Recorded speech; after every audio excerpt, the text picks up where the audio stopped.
So if you're finding that you just do not have enough money, the middle class squeeze might be the problem. How's it going today, guys? Welcome back to the channel. Hope you're having a great day so far. So in this video today, we're going to be talking about a phenomenon known as the middle class squeeze. And it is one of the primary reasons why people are in a situation today where they are paycheck to paycheck, or they have a ton of consumer debt because they just can't seem to afford to live and be a part of the middle class. And I'm sure you've also heard before people claiming that the middle class is disappearing.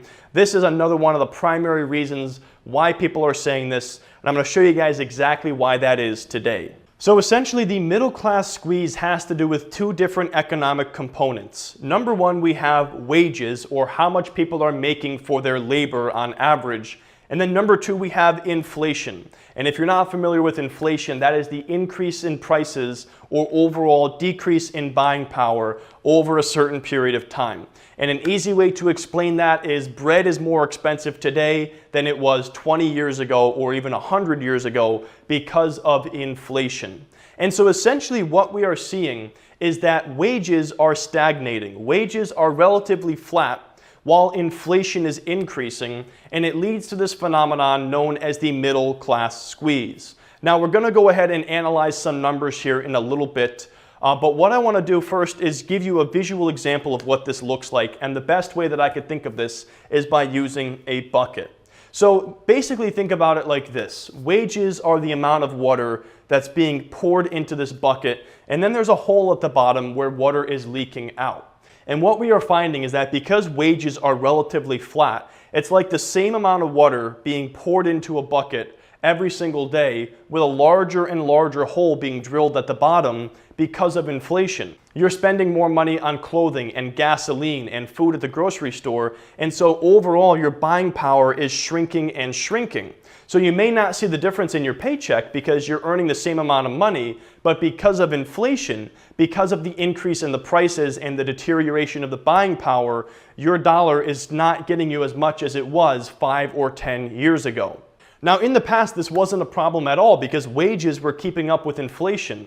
Yes, things were more expensive, but wages were also increasing to offset that expense, and you didn't have this problem here of the bucket shrinking in terms of the amount of buying power that you have. And one of the most interesting things about the middle class squeeze is that it does not seem to have the same effect on the high income earners. High income earners are still continuing to see growth of their wages. It is only, for the most part, this middle class category that is seeing the stagnation of their wages. So it's something that doesn't affect the higher class or the upper class in the same way that it affects the middle class. So now what I want to do, I want to jump over and show you guys the actual numbers and what the middle class squeeze actually looks like. And as we're going through those numbers, visualize this bucket example to help you understand why it is that people have less and less money even though wages are staying about the same. All right, so the first piece of data I want to show you guys is the real median household income in the United States coming from Fred.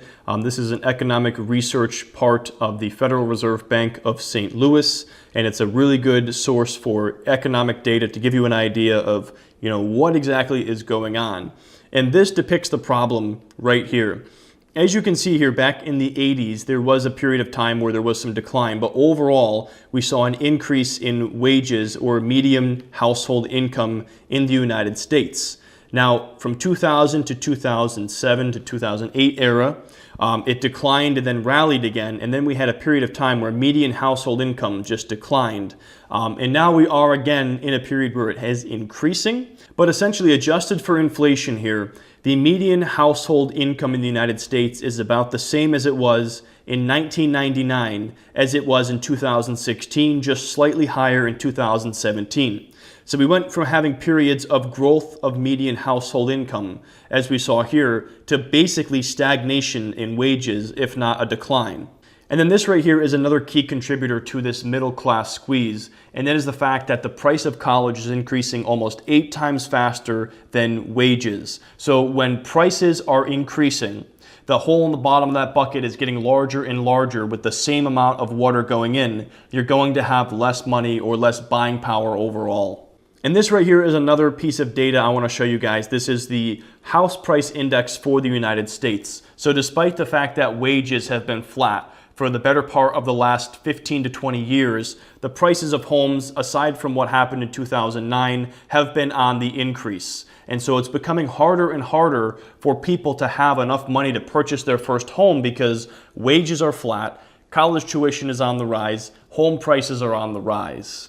And all these different factors tied in together are essentially what is causing the shrinking of the middle class or the middle class squeeze. All right, so what I'm gonna say about all this is this right here.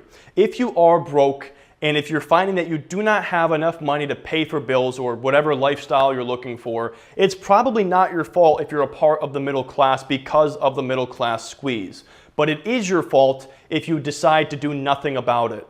And what I mean about that is there are ways to figure out how to make more money. You could learn different skills, and there are so many different ways to make money today, especially with the era of the internet. And so I'm gonna say that you do need to figure out how to make more money if you are a part of this middle class that is getting absolutely squeezed out.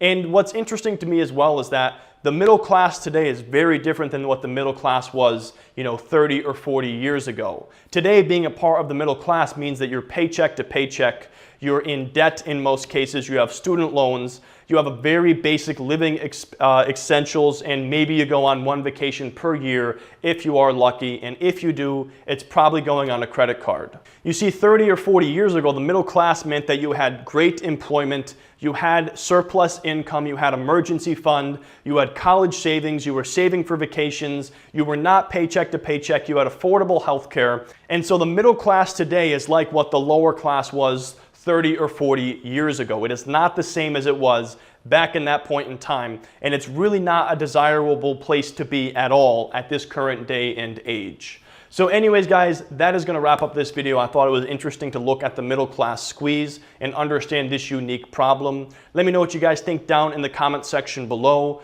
Drop a like on this video if you enjoyed it, and subscribe if you are new to my channel. And as always, I hope to see you guys in the next video.